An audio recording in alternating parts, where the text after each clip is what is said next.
السلام علیکم دوستو، شب قدر میں کن 4 لوگوں کی مغفرت بخشش نہیں ہوتی؟ ناظرین کرام، آج ہم بات کریں گے رمضان المبارک کی سب سے بابرکت اور عظیم رات یعنی شب قدر کے بارے میں۔ یہ وہ رات ہے جسے اللہ تعالیٰ نے 1000 مہینوں سے افضل قرار دیا ہے۔ اس رات میں رحمتوں، برکتوں اور مغفرتوں کا نزول ہوتا ہے۔ فرشتے زمین پر اترتے ہیں اور اللہ تعالیٰ اپنے بندوں کے گناہ معاف فرما دیتا ہے، لیکن افسوس کچھ لوگ ایسے بھی ہیں جو اس مبارک رات میں بھی بخشش سے محروم رہ جاتے ہیں۔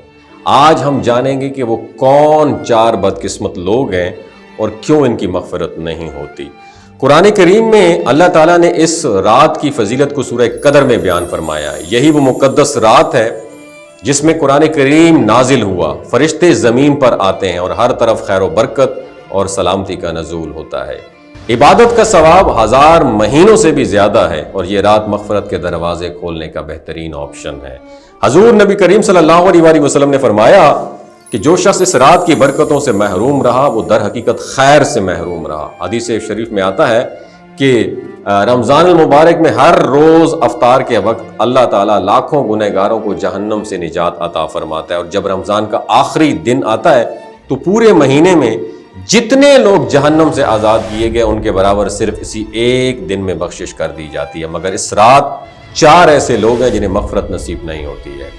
پہلا، وہ شخص جو شراب نوشی کا عادی ہو اور اپنی عادت سے باز نہ آئے۔ دوسرا، وہ شخص جو والدین کا نافرمان اور ان کی عزت نہ کرے، ان کے حقوق ادا نہ کرے۔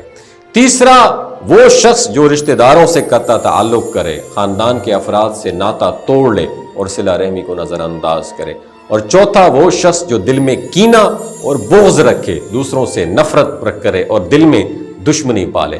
اللہ تعالیٰ حضرت جبرائیل علیہ السلام کو حکم فرماتا ہے کہ وہ فرشتوں کی ایک بڑی جماعت کے ساتھ زمین پر نازل ہوں، اور وہ فرشتے ان تمام لوگوں کے ساتھ مصافحہ کرتے ہیں، اور اس رات عبادت میں جو مشغول ہوں، دعا کر رہے ہوں یا ذکر و اذکار میں مصروف ہوں، صبح صادق کا یہ رحمتیں نازل ہوتی رہتی ہیں۔ اور جب صبح ہو جاتی ہے تو حضرت جبرائیل علیہ السلام واپس چلے جاتے ہیں۔ فرشتے دریافت فرماتے ہیں اللہ تعالیٰ نے امت محمدیہ صلی اللہ علیہ وسلم کے مومنوں کے ساتھ کیا معاملہ فرمایا؟ حضرت جبرائیل امین علیہ السلام جواب دیتے ہیں کہ اللہ تعالیٰ نے سب کو معاف فرما دیا سوائے ان 4 افراد کے جو اپنی بری عادات سے باز نہ آئے۔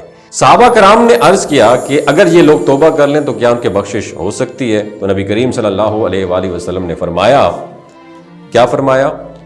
کہ ہاں، بخشش ہو سکتی ہے۔ اگر شراب نوشی کرنے والا شراب چھوڑ دے اور سچی توبہ کرے اور والدین کا نافرمان ان سے معافی مانگ لے اور ان کی خدمت کرے، رشتہ داروں سے تعلق توڑنے والا پھر سے ناطہ جوڑ لے، دل میں بغض رکھنے والا اپنے دل کو صاف کر لے، تو اللہ تعالیٰ اس کی مغفرت فرما دے گا۔ اگر کسی کا رشتہ کسی دوسرے شخص سے ٹوٹا ہوا ہے اور اسے جوڑنے کی کوشش کر رہا ہے مگر دوسرا فریق اس تعلق کو بحال کرنے کے لیے تیار نہیں ہے، تو بھی اللہ تعالیٰ اس شخص کو معاف فرما دے گا جو صلح کے لیے پہل کرے گا، اور اب آپ ان لوگوں میں شامل نہیں رہے گا وہ انسان جن کی مغفرت نہیں ہوتی، بلکہ اللہ تعالیٰ اس کی کوشش کو قبول فرمائے گا اور اس کی بخشش کا فیصلہ صادر کر دے گا۔ اور یہ اللہ تعالیٰ کا خاص کرم ہے کہ اس نے ہمیں شب قدر جیسی عظیم رات عطا فرمائی۔ اپنا بہت خیال رکھیے گا اور ان باتوں پر عمل بھی کیجیے گا۔ جزاک اللہ۔ السلام علیکم دوستو، یہ جو گلگت بلتستان کے لوگ ہیں نا، ان کی ایوریج عمر 90 سال سے بھی زیادہ ہوتی ہے۔ You know why? کیونکہ یہ لوگ شیلاجیت استعمال کرتے ہیں۔ شیلاجیت کے اندر 85 منرلز ہوتے ہیں۔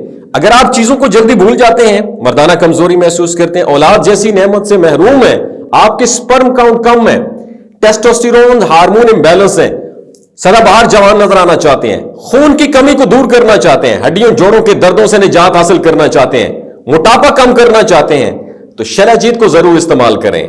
ایک بات ہمیشہ آپ نے دماغ کی کھڑکیوں کو کھول کے سننی ہے، یاد رکھنی ہے، ہمیشہ آرگینک اور قدرتی چیزوں کا استعمال کریں۔ کیمیکل والے فوڈ سپلیمنٹ خدا رہا استعمال نہیں کرنے۔ اگر آپ شیلاجیت کو آرڈر کرنا چاہتے ہیں تو ڈاکٹر حسن محمود کی پیور اینڈ نیچرل شیلاجیت کو نیچے دیے گئے نمبر پر واٹس ایپ کریں، آپ آرڈر کر سکتے ہیں۔ 3 باتوں کا خیال رکھنا ہے: حاملہ خواتین، ہائی بلڈ پریشر میں مبتلا افراد اور 15 سے 20 سال نوجوان نسل جو غیر شادی شدہ ہیں، سیکشول پاور کو بوسٹ کرنے کے لیے استعمال کرنا چاہتے ہیں تو ڈاکٹر کے ایڈوائس کے بغیر استعمال نہ کریں۔ باقی سارے لوگ بے دھڑک گرمی اور سردیوں میں استعمال کر سکتے ہیں۔ اپنا بہت خیال رکھیے گا۔